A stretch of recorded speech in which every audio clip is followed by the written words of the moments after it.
Hi friends, ನಿಮ್ಮ M ಜಾವ್ sir English trainer. ನಿಮ್ಮ practice ಹೇಗೆ ನಡೀತಾ ಇದೆ? How is going on your practice my dear students? So ಇವತ್ತಿನ ಕ್ಲಾಸಲ್ಲಿ ನಾವು ಹ್ಯಾವ್ ಅನ್ನ ಮುಖ್ಯ ಕ್ರಿಯಾಪದ ಜೊತೆಗೆ ಹೇಗೆ ಬಳಸಬೇಕು. ಸೊ ನಿಮಗೆ ಚೆನ್ನಾಗಿ ಗೊತ್ತಿದೆ. ಸೊ ಇಂಗ್ಲಿಷಲ್ಲಿ ಕಷ್ಟ ಆಗ್ತಾ ಇರೋದು ಸಹಾಯಕ ಕ್ರಿಯಾಪದವನ್ನು ಮುಖ್ಯ ಕ್ರಿಯಾಪದ ಜೊತೆಗೆ ಹೇಗೆ ಬಳಸಬೇಕು ಅನ್ನೋದು ನಮಗೆ ಕಷ್ಟ ಆಗ್ತಾ ಇದೆ. ಸೊ ಇವತ್ತಿನ ಕ್ಲಾಸಲ್ಲಿ ಹ್ಯಾವ್ ಅನ್ನ ಮುಖ್ಯ ಕ್ರಿಯಾಪದ ಜೊತೆಗೆ ಹೇಗೆ ಬಳಸಬೇಕು ಅನ್ನೋದು ನಾನು ಕಲಿಸ್ಕೊಡ್ತಾ ಇದ್ದೀನಿ. ಸೊ ವರ್ಬ್ 1, ವರ್ಬ್ 2, ವರ್ಬ್ 3 ನಿಮ್ಗೆಲ್ಲ ಚೆನ್ನಾಗಿ ಗೊತ್ತಿದೆ. Go, went, gone. So go is verb 1, went is verb 2, gone is verb 3. Eat, ate, eaten. Eat verb 1, ate verb 2, eaten verb 3. So ಹಾಗಾದ್ರೆ ಇಲ್ಲಿ ಐ ಹ್ಯಾವ್ ಈಟ್ ಅನ್ಬೇಕು, ಐ ಹ್ಯಾವ್ ಏಟ್ ಅನ್ಬೇಕು, I have eaten ಅನ್ಬೇಕು, ನಮಗೆ confuse ಆಗ್ತಾ ಇದೆ.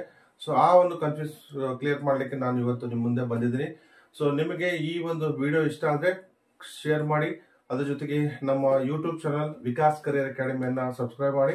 So dear students, ಈಗ ನಾವು ವಾಕ್ಯವನ್ನ ನೋಡ್ತಾ ಹೋಗೋಣ. ಸೊ ಇಲ್ಲಿ ವಾಕ್ಯ ಬಂದ್ಬಿಟ್ಟು ಸಬ್ಜೆಕ್ಟ್ ಇಂದ ನಾವು ಯಾವಾಗಲೂ ಪ್ರಾರಂಭ ಮಾಡಬೇಕಾಗುತ್ತೆ. So subject I, we, you, they. Okay, so these are the subject. Of course, I have written a letter. So I is the subject, have is helping verb, written is main verb.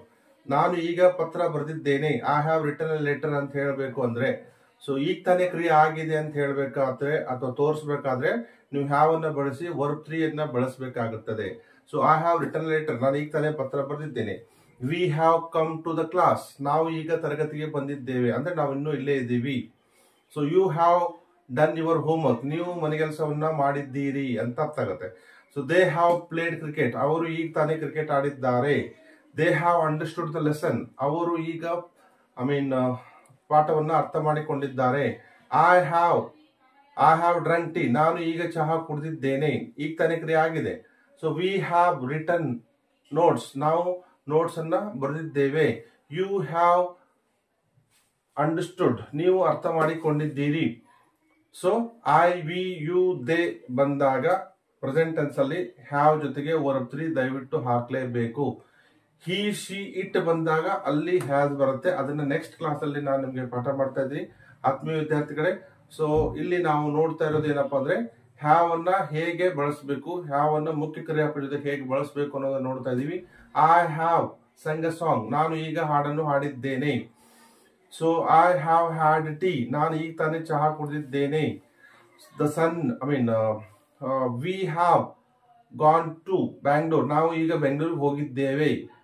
You have come to the office, ನೀವು ಆಫೀಸ್ಗೆ ಬಂದಿದ್ದೀರಿ. ಈ ರೀತಿಯಾಗಿ ನಾವು ವಾಕ್ಯಗಳನ್ನ ಮಾಡಬೇಕಾಗತ್ತೆ. So ದಯವಿಟ್ಟು practice ಮಾಡಿ. So ನಿಮಗೆ ಏನು ಕಷ್ಟ ಇದೆ ಅದನ್ನ ಕಮೆಂಟ್ ಬಾಕ್ಸ್ ಅಲ್ಲಿ ಕಮೆಂಟ್ ಹಾಕಿ, ಖಂಡಿತವಾಗಿ ನಾನು ನಿಮ್ಗೆ ಸಹಾಯ ಮಾಡ್ತೀನಿ.